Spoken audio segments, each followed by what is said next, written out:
कहानी की शुरुआत होती है दो दोस्तों से जिन्होंने एक दिन शर्त लगाई कि उन दोनों में से जो भी बिना किसी चीज के 100 दिन तक रह सकता है उसे $14 मिलियन इनाम में मिलेंगे, यानी लगभग 117 करोड़ रुपए। इसके बाद एक आदमी अपने परदादा की कहानी सुना रहा था। उनके और उनकी पत्नी के पास कुल मिलाकर 57 चीजें थी, पर फिर पहले विश्व युद्ध के दौरान उनका सब कुछ लुट गया। फिर उसके दादा दादी के पास 200 चीजें थी, लेकिन फिर हिटलर के आने के बाद वो भी तबाह हो गए। इसके बाद उसके माँ बाप के पास कुल 650 चीजें थी, लेकिन फिर भी वो खुश थे। आज के समय में देखा जाए तो एक इंसान के पास लगभग 10,000 चीजें होती हैं और साथ ही अपनी मर्जी से जिंदगी जीने की आजादी भी, लेकिन फिर भी हम और ज्यादा चीजें खरीदने के चक्कर में पड़े रहते हैं। खैर, फिर हम पॉल नाम के एक डेवलपर को देखते हैं जो एक लड़की की प्यारी सी आवाज से जाग गया। लेकिन ये कोई असली लड़की नहीं बल्कि एक वर्चुअल असिस्टेंट थी जिसकी आवाज पॉल ने खुद ही बनाई थी। इधर पॉल के नीचे वाले फ्लोर पर उसका बेस्ट फ्रेंड टॉम रहता था।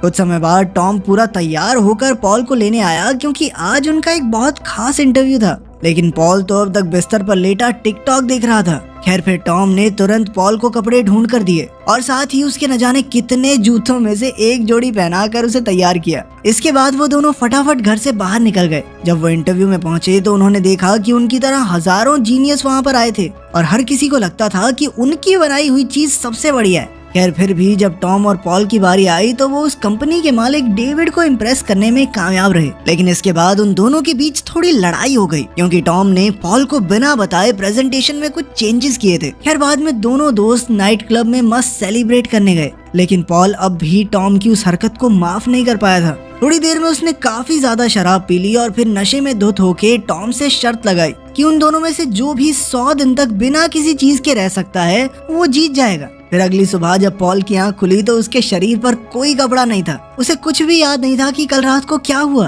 पर फिर टॉम ने उसे सब कुछ बताया। उसने कहा कि शर्त के मुताबिक जो भी हारेगा उसे अपनी सारी जायदाद का आधा हिस्सा विजेता को देना होगा। अब उन दोनों के पास सिर्फ एक स्टोरेज यूनिट की चाबी थी जिसमें से वो हर रोज सिर्फ एक चीज ले सकते थे। वो दोनों स्टोरेज यूनिट तक जाने के लिए नंगे सड़क पर भाग रहे थे और आसपास के लोग उन्हें देखकर बहुत हंसे। पॉल ने तो एक गर्म कोट लिया और टॉम ने एक स्लीपिंग बैग, ताकि वो कड़कड़ाती ठंड में जम ही न जाए। पॉल ने एक दो चीजें और चोरी करने की सोची, मगर फिर टॉम ने उसे देख लिया तो वो रुक गया। फिर कुछ समय बाद पॉल के माँ बाप उससे मिलने आए तो उन्हें शर्त के बारे में पता चला। टॉम को हैरानी हुई कि ये सब सुनकर वो काफी खुश थे। असल में उनका मानना था कि इस तरह के चैलेंज से आम लोगों को संदेश मिलेगा कि उन्हें भी सिर्फ जरूरत की चीजों में ही गुजारा करना चाहिए और यूं ही फालतू की चीजें खरीद कर इकट्ठा करने का कोई मतलब नहीं है। खैर, इसी तरह एक हफ्ता बीत गया और अब टॉम और पॉल के पास कुछ जरूरत की चीजें इकट्ठा हो गई थी। टॉम ने तो वही चीजें ली जिससे उसका रहना आसान हो जाए, मगर पॉल ने सबसे पहले एक स्मार्टफोन उठाया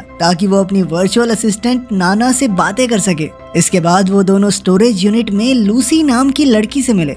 वो उन दोनों की शर्त सुनकर काफी एक्साइटेड थी और उनके रहने का ढंग देखने आई थी। तभी टॉम ने मौका देखकर लूसी को डेट के लिए पूछ लिया।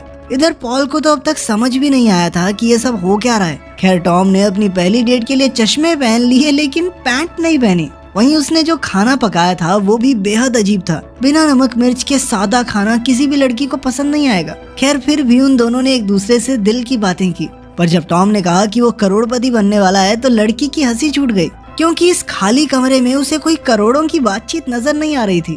खैर, फिर भी वो बातें करते रहे और नजदीकियां बढ़ ही रही थी कि तभी पॉल ने एंट्री मार के सारा मजा किरकिरा कर दिया। पर टॉम ने फिर उसे जल्दी से बाहर भगा दिया और मजे से अपनी नई गर्लफ्रेंड के साथ समय बिताने लगा। फिर पॉल अपनी दादी से मिलने गया जो उसे युद्ध के समय की कहानियां सुनाया करती थी। उन्होंने बताया कि एक बार उन्हें सिर्फ एक सूटकेस लेकर अपने घर से भागना पड़ा था। तब पॉल को एहसास हुआ कि इंसान की असली खुशी इन चीजों में नहीं है। खैर, फिर वो दिन आ गया जब उन्हें एक बड़ी कंपनी के फाउंडर से मिलना था। वो आदमी पॉल की बनाई हुई ऐप खरीदना चाहता था, लेकिन तभी टॉम ने रिस्क लेकर एक ऐप के बजाय उन्हें पूरी कंपनी बेचने का ऑफर दे दिया और बदले में 14 मिलियन यूरोस की मांग की। उस कंपनी का फाउंडर भी डील के लिए तुरंत राजी हो गया, लेकिन फिर टॉम और पॉल के बीच झगड़ा शुरू हो गया क्योंकि टॉम ने बिना पॉल से सलाह मशवरा किए खुद ही ये डील कर ली थी। इस पर टॉम कहने लगा कि भाई इतना बढ़िया ऑफर तो था, और क्या चाहिए तुझे, मुझे नहीं जरूरी लगा तुझसे पूछना। जल्द ही उनकी बहस इतनी बढ़ गई कि वो एक दूसरे पर थप्पड़ बरसाने लगे और फिर उन्होंने गुस्से में शर्त बदलकर पूरी कंपनी ही दांव पर लगा दी। अब जो भी जीता वो पूरी कंपनी का मालिक होगा, जिसके 14 मिलियन यूरोज मिलने वाले थे। इसके बाद पॉल अपनी दादी से मिलने गया तो खबर मिली उसकी दादी हॉस्पिटल में भर्ती है। जब वो लौट आएंगी तो पॉल के माँ बाप उन्हें एक नर्सिंग होम में रहने भेज देंगे। ये सुनकर पॉल को काफी बुरा लगा।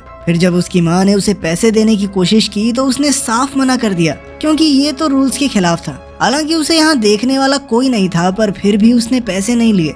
ये देखकर उसकी माँ बहुत खुश हुई। इसके बाद पॉल अपनी दादी से मिलने हॉस्पिटल गया तो उसने लूसी को थेरेपिस्ट के पास जाते देखा। बाद में वो लूसी से मिला तो पता चला कि वो एक एडिक्ट है, लेकिन उसे किसी नशे या ड्रग्स की एडिक्शन नहीं, बल्कि लगातार बिना काम की चीजें खरीदते रहने की एडिक्शन है। खैर बाद में पॉल ने वापस आकर कूड़ेदान से डिनर के लिए कुछ एप्पल्स निकाल लिए। तभी अचानक उसे चारों ओर से कीमती गाड़ियों ने घेर लिया।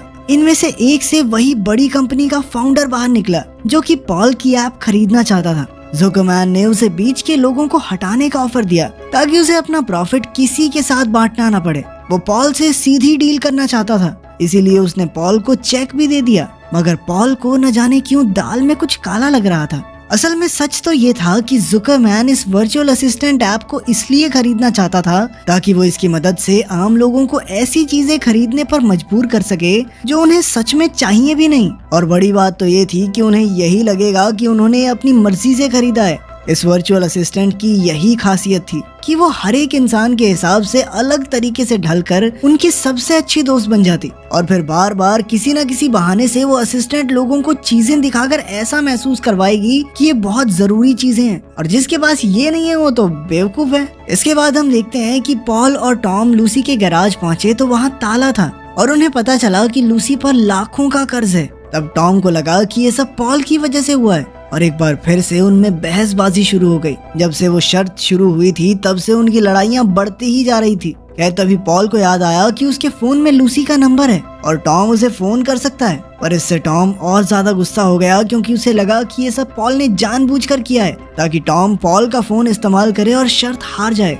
अब पॉल इन रोजमर्रा की लड़ाइयों से तंग आ चुका था, इसीलिए उसने सब कुछ छोड़कर घर वापस जाने का फैसला किया। पर जैसे ही वो घर पहुंचा तो उसे सीढ़ियों पर अपनी माँ बैठी दिखाई दी। उनका चेहरा देखते ही पॉल समझ गया कि उसकी दादी को कुछ हो गया है।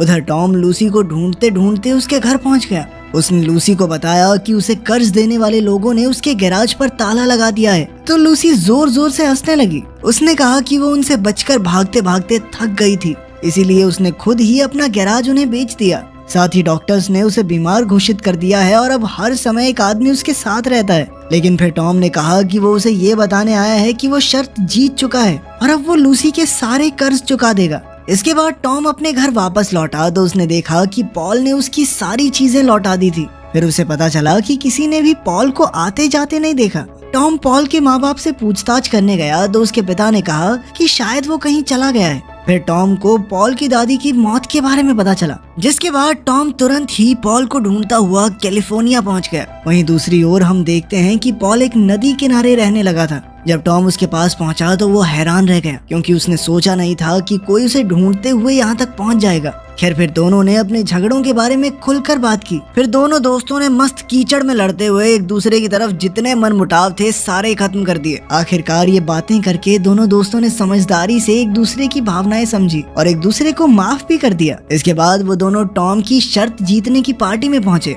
पर तभी टॉम ने ऐलान किया कि वो भी शर्त नहीं जीता है, क्योंकि उसने भी 100 दिन पूरे नहीं किए, इसीलिए दोनों को बराबर के पैसे मिलेंगे। इसके अलावा उन्होंने अपनी कंपनी में एक नया प्रोजेक्ट शुरू करने की बात भी की, लेकिन इस बार प्रोजेक्ट किसी फोन पर नहीं बल्कि असली दुनिया में होगा। कि तभी अचानक खबर आई कि जुकरमैन ने वर्चुअल असिस्टेंट अपने कब्जे में कर लिया है और अब उसने पॉल और टॉम को पैसे देने से मना कर दिया, क्योंकि उन्हें अपनी शर्त के मुताबिक कम से कम चीजों में गुजारा करना सीखना है। इसीलिए वो पैसे देकर उन्हें अपने मकसद से हटाना नहीं चाहता। अब सब कुछ खत्म हो चुका था, इसीलिए टॉम और पॉल ने अपना बचा खुचा सारा सामान अपने साथियों में बांट दिया। उधर लूसी अपने घर से बाहर निकली तो उसे सड़क पर एक डेस्क और लैंप दिखाई दिया। वहाँ बने निशानों के पीछे चलते चलते वो जंगल में आ पहुंची, जहाँ टॉम एक बार फिर बिना कपड़ों के उसका इंतजार कर रहा था। टॉम ने कहा कि वो लूसी को उसकी बीमारी के साथ भी अपनाने के लिए तैयार है, क्योंकि वो खुद भी कोई परफेक्ट इंसान नहीं है, मगर अब तो उसके पास पैसे भी नहीं थे। इसके बाद उन्होंने सिर्फ अपनी जरूरत की चीजें इकट्ठा की और पॉल को लेकर कहीं दूर निकल गए। अब वो ये जान चुके थे कि जो कुछ भी उनके पास है वो जिंदगी में खुश रहने के लिए काफी है। फिर एक समुद्र किनारे बैठकर वो अपनी ऐप के बारे में बात कर रहे थे कि तभी पॉल ने कहा कि जुकरमैन ज्यादा समय तक उनकी ऐप का गलत इस्तेमाल नहीं कर पाएगा। असल में पॉल ने पहले से ही अपने वर्चुअल असिस्टेंट को कुछ इस तरह प्रोग्राम किया था कि थोड़े समय बाद जब वो सच्चे दिल से लोगों का दोस्त बन जाएगा तो वो उन्हें खुद ही बता देगा कि ये ऐप तुम्हारे डेटा का गलत इस्तेमाल कर रही है। इससे लोगों